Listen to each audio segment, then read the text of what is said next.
I'm not a war journalist, I'm an anti-war journalist. I was always thinking about how can I share my experience with the people who did not leave Germany, for example, or how can I explain what's going on in this world. And with virtual reality, this is the key to make people feel how it is to be there and give them the freedom to have a look around.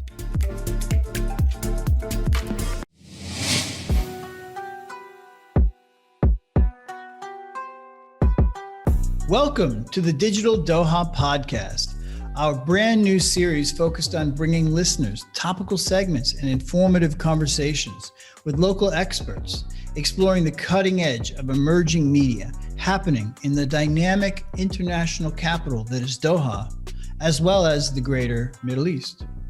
I'm your co-host, Spencer Stryker, digital media professor at Northwestern University in Qatar. And I'm joined by my co-host, Natasha, media information and technology student at NUQ. Julia Leeb is a journalist, photographer, and filmmaker specialized in the production of virtual reality. She has traveled to and reported on the most dangerous places in our world, starting with the warlords in the Congo, the revolution in Egypt, the war in Libya, and the isolated dictatorship in North Korea. By getting this close to the action, she's also risked her life when she was kidnapped to be silenced as a witness. She's a pioneer in using virtual reality and was one of the first in Germany to use it to document life in crisis areas.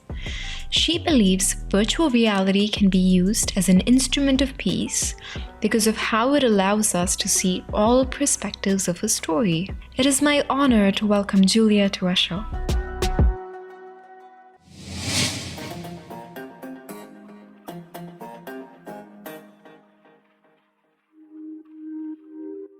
You went from starting in Germany to getting interested in international relations, international politics, getting interested in language and other cultures, and et cetera. But then you branch out into war zones. So what is it about that attracts you? What is it about war zones that attracted you to that work? I'm interested in human beings, and in war zones, you can understand how human beings are functioning. The good and the evil is very close, and sometimes it's within the same person. And this is just very fascinating. Who are we and why do we do this to ourselves? So war zones, in a way, gets at a core central aspect of human nature. Like we're both good and evil, and somehow war accelerates our understanding of that.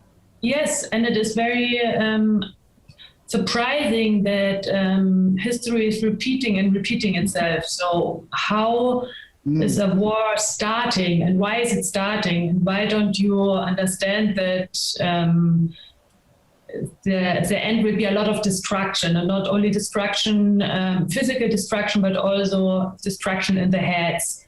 So for me, it's just like so surprising that it starts always over and over again. And you always think it's the last time. So in Germany, we had this horrible war, and our parole was never ever war again. And we live in peace for 70 years now. Right. But maybe this was the reason to understand what happened to my ancestors. Why is it happening again all over, and why can't you stop it? Is it possible to stop it with pictures? Is it possible to stop it with documentation? Is it possible to stop it when you create virtual reality experiences? It's just like I'm not a war journalist, I'm an anti-war journalist. That's brilliant, yeah. You talk about the experience of Germany in the war, and about this repetitious cycle of violence where it seems the new generation forgets about the previous generation's experiences, and we see the cycle of violence continuing forward. So let's seg into your work in VR. How is it that VR holds potential for creating an appreciation, understanding for the horrors of war, and ideally stopping war from occurring? How is it that VR can assist in that? for me, I was always thinking about how can I share my experience with the people who did not leave Germany, for example, or how can I explain what's going on in this world and how can I reach these people? So I started, for example, in North Korea, I started to publish a really like aesthetic coffee table book because I wanted to reach people who are not so interested in North Korean politics, but they go through the aesthetics. And then if they open the books, they can see more and more information and also some video clips, and they get a different approach of this topic. And with virtual reality, it was very clear for me when I used first time the cardboard, and I was in a Syrian refugee camp, and I was looking on the floor and looking behind, and I saw the tent, and I totally understood this is the key to make people feel how it is to be there, and gives them the freedom to have a look around by themselves. Right. This was, I think this was a turning point for me, and I ordered right away this equipment because in Germany I was a very early adopter. I mean, in Germany there was no store I could buy it. Yeah. And so I had to order my equipment from a French company. And so I started with zero experience. I really liked your point about being an anti-war journalist. And in an interview, you said that you think of VR as being an instrument of peace. And you also mentioned that you'd like to create a VR encyclopedia. So I was wondering if you could speak more about that. And then my second question was, you were one of the first people in Germany to start using VR. And so could you speak more about your experiences and what was it like being an innovator in that field?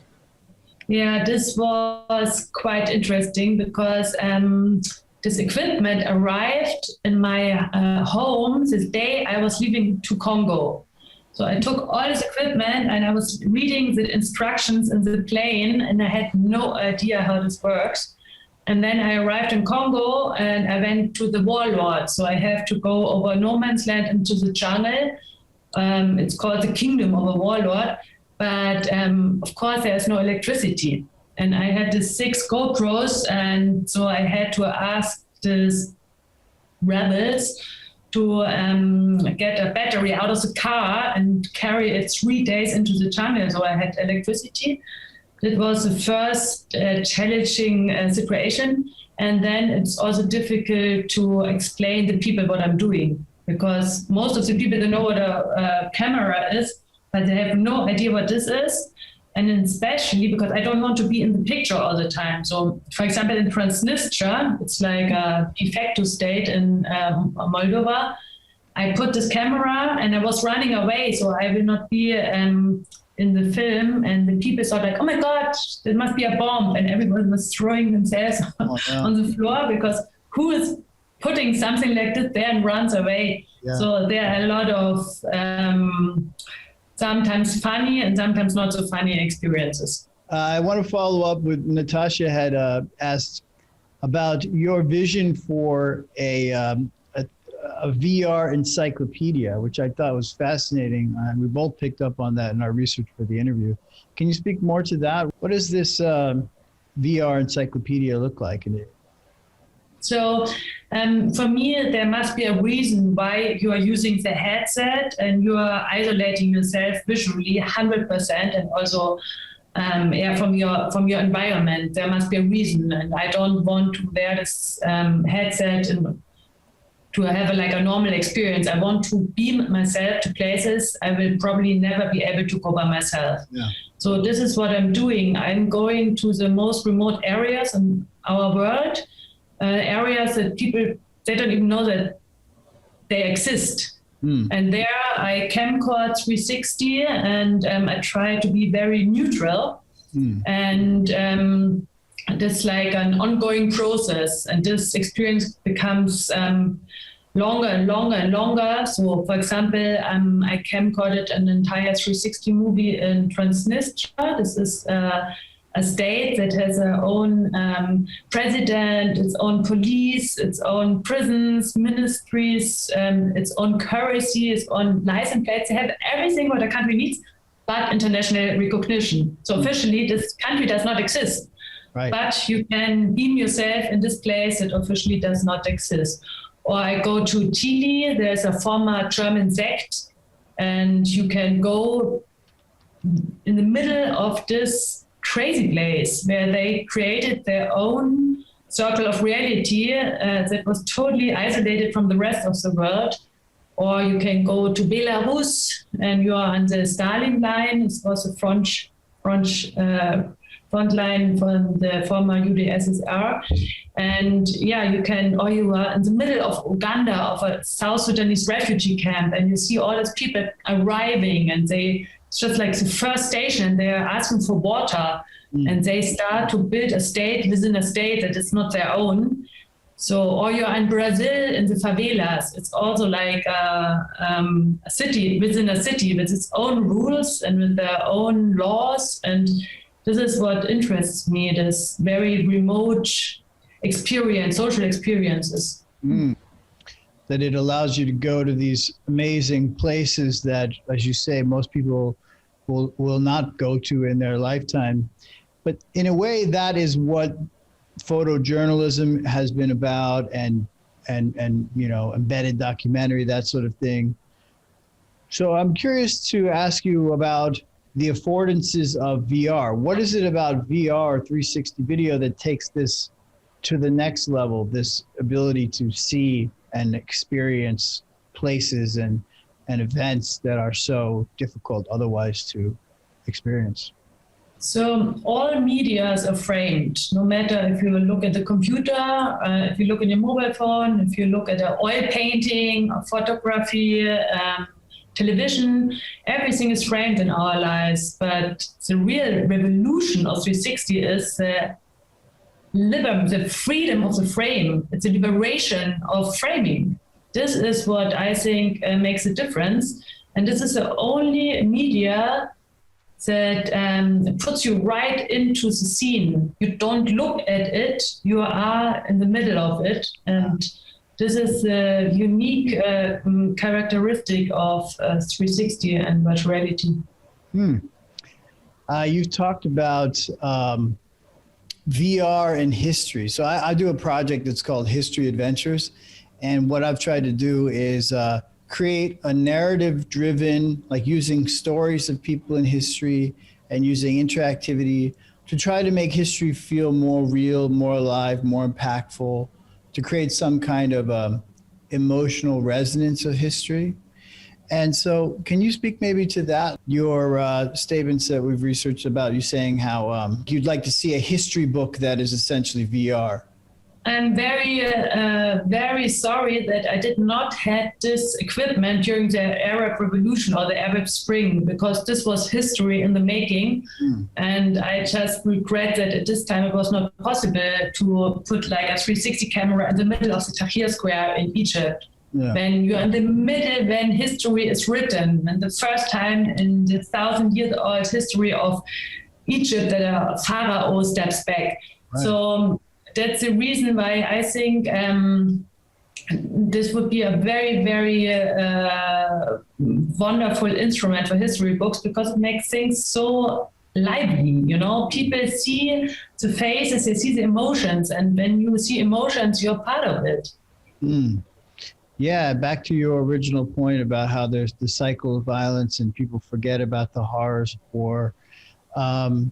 You know, so I guess as a thought experiment, what would it have been like if you had 360 video of World War II, for example?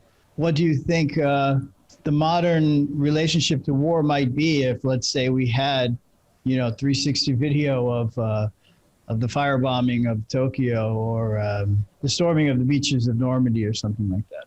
Yeah, this I think that would be a very powerful instrument for young people, especially, who never had any experience with war. Yeah, and it connects to video games as well, because like in my own experience, like when you play video games even that are about history, It does give you that intense, visceral sense of what it would have been like, even if it's pure entertainment.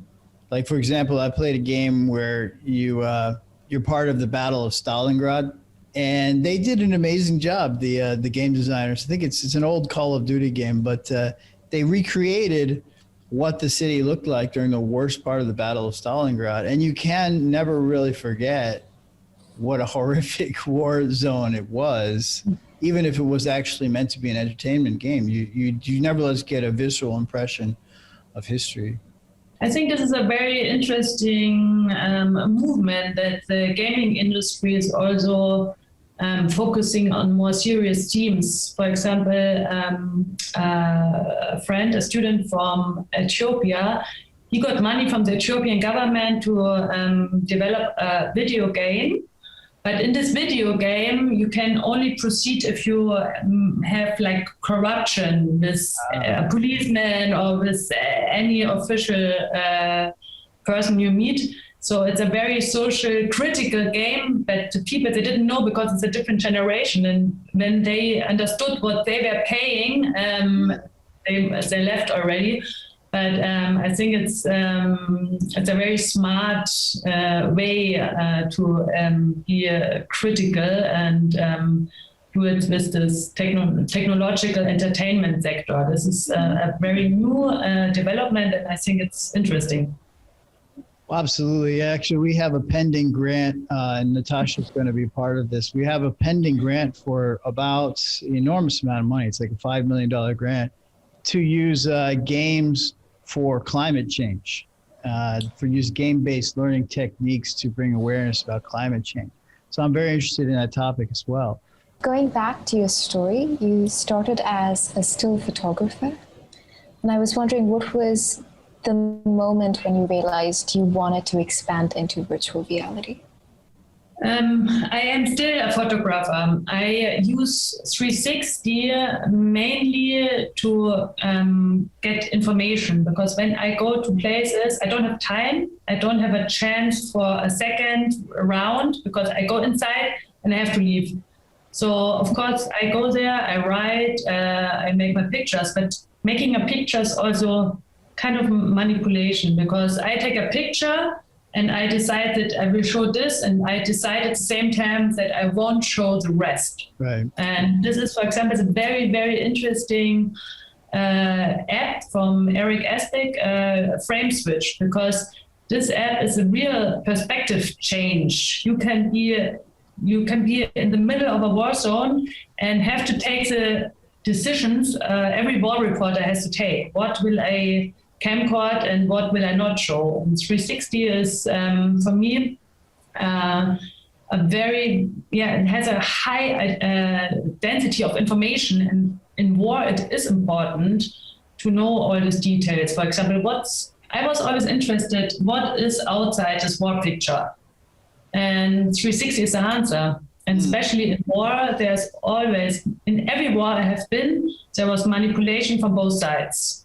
And so if you see war crimes, I want to see, is it really Syria or is it from a different conflict?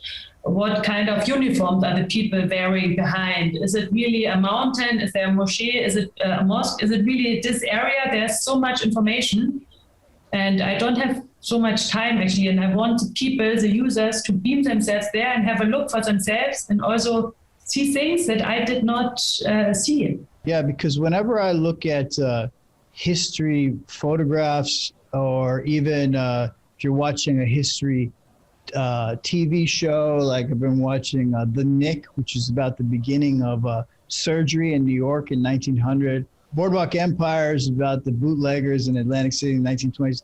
And you see a shot, and I agree with you completely. I see the shot, and then I'm always wondering, what's on the other side of the frame? What else is going on here? I want to walk into that historical image, and I want to walk into that scene. And so it's very interesting to hear you express it that way, that's what VR could potentially be, is here is the shot or an idea of a shot, but now walk into the shot and explore further. And also turn around and see, are there different journalists or not? Sometimes you have this picture and you really think you're in the middle of a war zone. And then if you would go one step behind, you see 10 other journalists taking pictures. So it's a totally different context. It's not fake because it's real, but it's just like a framed reality. And I think 360 is also a very good way to bring back credibility to journalists. The concept of, as you say, bias or framing, showing one thing but not another, you lose that, don't you? And you can potentially, you're making it more user-driven experience. Yes, and I don't have anything to hide, so I want to be transparent. And if there is a 360 camera, I still work, I take pictures, I write, but I don't have anything to hide, and I want to bring back this transparency to the users. It's interesting, the idea of bringing back transparency to the users. Do you think that there ever has been pure transparency in journalism, or has there? I mean, maybe this is a little off topic, but actually it connects to this idea that you're talking about with AR, VR, and this affordance of letting the user guide the experience. But do you think that there has ever been pure transparency in journalism, or has it always been a guided viewpoint or a biased viewpoint? I think all medias were always manipulated. There's no media that is not manipulated, but it's much more easier nowadays to manipulate videos or pictures than 360. And I can tell you about a very concrete example. During the anniversary of the Egyptian revolution, I got abducted in the Tahrir Square. And a guy was camcording it with his iPhone. So the story is a different story, but it was over and I tried to have a normal life. After 4 years, I saw this video in all these networks and in German television. This was proof how the refugees tried to rape German women in this New Year's Eve in a German city. So somebody took this video. It was very easy. They just muted it and made like a closer look. And it was over 1 million times clicked as a totally different, it was taken out of context and was spread millions of times. And so, of course, it was a surprise that it was me and I could identify myself and make clear that it's not this event. But with 360, this would have never been possible because 360, you would have seen this is an Al Hilton hotel. There are the Egyptian flags. This is not Germany, this is Egypt. And so I really believe 360 has so much more details and it's much more difficult to fake 360 than a normal movie or a normal picture. It was a 1 year anniversary of this Egyptian revolution. I went back to make a follow-up. Then I got abducted. And 2016, this video came in a totally different context out. And even New York Times contacted me and people from Hungary and Poland, they said like, you're still in our television as proof of what's happening with the German woman. And this is so, it was so easy to fake it and you get millions of likes or views. Can you imagine this? Everybody can do it. A kindergarten child could fake it. So in the faked video, I'm just curious about this. So they tried to say you were in Germany now, even though originally the video had happened in Egypt. Is that correct? Yes, because my identity was not cleared. And when I got abducted, I was not interested in putting my name there. Right. So, of course, I went to the police in Egypt and also German television knew about it. But nobody knew that I'm German and that it's me. So it was a coincidence that I was German. It was a German story with the refugees, 2016, and that I could identify myself. I see. Oh, I see what happened there. Okay, so they took this video. They thought they could get away with it, but then it turns out that you were too familiar with the video. You found it, and then you exposed it. That's what happened. Yes. The 360 would have not been possible because everybody would have asked, where is the cathedral from the city? Where is why are there Egyptian flags? Why is there a Nile Hilton hotel? And so, you know what I mean? This is it's much more. You need much more effort to really fake 360. Sure. So once again, it's sort of a potential antidote to the new trend of the deep fake, which is, where you're going to change people's voices and change what their lips are saying and things like that. But it's much harder to control and manipulate a piece of video if it's a full 360 experience. What do you think is the future of VR and 360 video, given how important it is and the big role it could play with giving journalists more credibility? I strongly believe that it is obligatory to camcord 360 from crisis zones, because as we just discussed, it's so easy to manipulate, and manipulation is part of every war. And I think we have a problem with journalism. Journalism has a big trust issue, the credibility of journalists is tested. And I think this would be a very good answer to show that it's not only about opinions, but it's also about information and data. And when we really live in the era of data, we need to be very, very careful what we are gathering in crisis zones, because this information leads to action, and so the information has to be as broad as possible.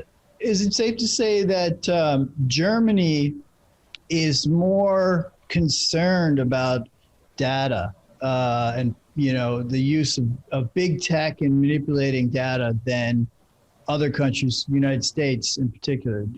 Is that in the culture of Germany? The Europeans we have a very strange relationship to our own data. So we have our own European laws that make it really nearly impossible to have your own little business, because you have to ask everybody for the data. You need for everything permission. Yeah. It's good on the one side, but it's very old-fashioned on the other one. So of course, American companies, they're gathering data like China does, but Europe has a very unique relationship to giving out data. Yeah, exactly. Much more strict and concerned about it. And I've often thought maybe that's partially because the companies that are all interested in collecting data are American companies. So that's part of it. It's also probably your unique experience. But in particular, you have this rule, right? The right to be forgotten. You have a movement called the right to be forgotten. Does that influence your thinking about AR, VR, your concerns about data? If I would camcord 360 in Germany, I should ask every single person who is in this picture if they are okay with it. So it's impossible. I cannot bring it to a public space, because I should ask every single person if they're okay that they are there. And I need it written.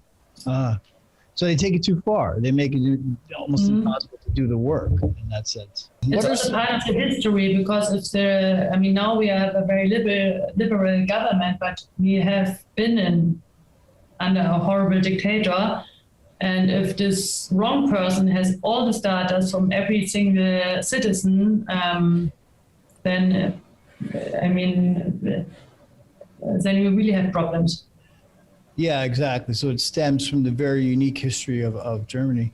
I want to ask you about what do you think are some of the more interesting projects happening right now in the AR, VR space with regard to journalism? Can you name like certain projects or innovations you see going on? You mentioned our colleague Eric Espig's frame switch. We actually have him. He's actually a guest on this show. He's our first guest in the series, believe it or not. But any other projects maybe you can speak to that you find inspiring or interesting in the space? To be honest, the best project that I know right now, they come from Qatar. And I had this journalist resident, Rhoda Pandey, And she's a girl from Nepal, a student from Nepal, and she went with a Nepalese porter in 360. And this is what I like. I like this classical documentary style. It's a change of perspective because you always only see this people, and they have these pictures in the offices, and they climbed Mount Everest, and who took this picture, who made it happen, and these people are invisible. And Rosa Pandey, she showed the work of these invisible people, and I think it's the first time ever that there's a 360 movie about the perspective of an invisible person. Mm-hmm. This is what I really like. And I think Mariam Al-Dupani, she's just amazing because I think she's one of the few who is able to make 360 movies out of Yemen. And Yemen is a total forgotten war. Yeah. We have every day millions of pictures on Instagram, but where are the pictures from Yemen? Where are the pictures from Somalia? And Mariam, she is giving you the opportunity to beam yourself into Sanaa. It's a totally closed country. It's a closed city. And you are able, thanks to her, to have a look, and you never know what's happening. Maybe this 360 experience will be history because you can see some buildings that don't exist anymore in the future. Yeah, amazing. By the way, Miriam Al-Dubani is the second guest in this podcast series. So it is a small world. Small world, yeah. So that's amazing. You've mentioned already two of our guests, and you're the fifth guest, just so you know. Yeah, but this is the interesting thing. So when I started with virtual reality in 360, there was nobody. So I went to forums in the internet, and there were people from Hong Kong and New York, and we were just like, 10 people helping each other, and one person stitched my Congo material. I always sent him the hard drive. I never met him in person. He was just like stitching it, sending it back. So it's a very small world, but a very supportive world. Yeah, and in many ways, one theme that's emerging is that we're at the beginning of something big, and that it reminds me in some ways of beginnings of other media technology innovations, like maybe the very beginning of YouTube, when nobody really knew what that was about, but now it's become very mainstream. Or we even compared it a little bit to the beginning of editing in the early 20th century with Sergei Eisenstein, inventing montage theory. And in many ways, it's sort of that creative laboratory where a lot of things are possible, and it's being invented before our eyes. It's difficult in all war zones. It's difficult because, for example, it's a total different example now, but when I went to the favelas in Brazil, they are dominated by two gangs. I had this big 360 Insta Pro camera with me, and I was camcording it, and people reacted very aggressively because they don't know what it is. And if you're in an active war zone, it looks like a bomb, strange sound. It's difficult to use this equipment on the ground, especially when there's a political tension. Yeah, it speaks to maybe the state of the technology, because, if you think about it, maybe if you go back to the 60s, 70s, 80s, if you're in a war zone and you're doing video work or whatever, you have a huge camera, right? And then you look very, very, conspicuous, obvious. But now you have smaller cameras, right? Or you can be documenting on your phone.